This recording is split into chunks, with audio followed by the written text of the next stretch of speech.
Council. Thank you very much. At the Atlantic Council. Thank you so much for being with us. How optimistic are you about the outcome of these planned talks in Geneva, with things seemingly off to a rocky start already, with the Houthi delegation being delayed? It's absolutely going to be a very difficult negotiation process if the start is already, looking as if the warring parties have no appetite or excitement to attend and have a willingness to face each other. Because these negotiations, as Martin Griffith said, are more of a consultation than a negotiation, because there will not be a direct face-to-face talks between the warring parties. And honestly, if you speak to the ordinary Yemeni, most of Yemenis have lost confidence or faith in the international community mechanisms, or even the warring parties' interest in finding an end to this war. So it's very, very hard to be optimistic.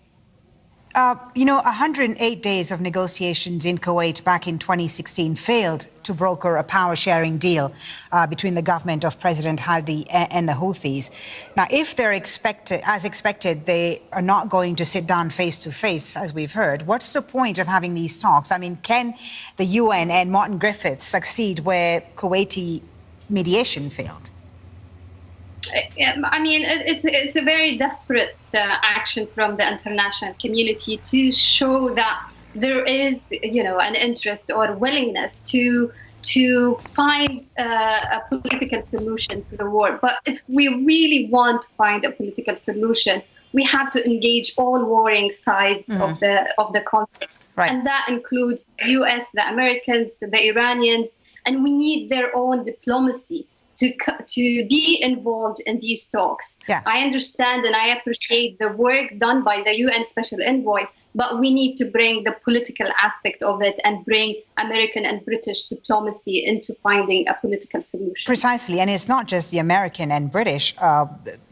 While the two sides are backed by rival regional powers, their respective backers, Saudi Arabia, UAE for the government and Iran for the Houthis, are not attending these talks in Geneva. Can there be real progress without these key players?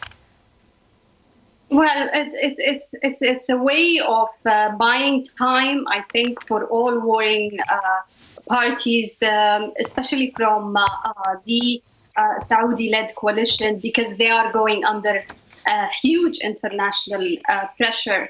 And it's a way of easing or pleasing the international pressure and showing that they are trying to do something.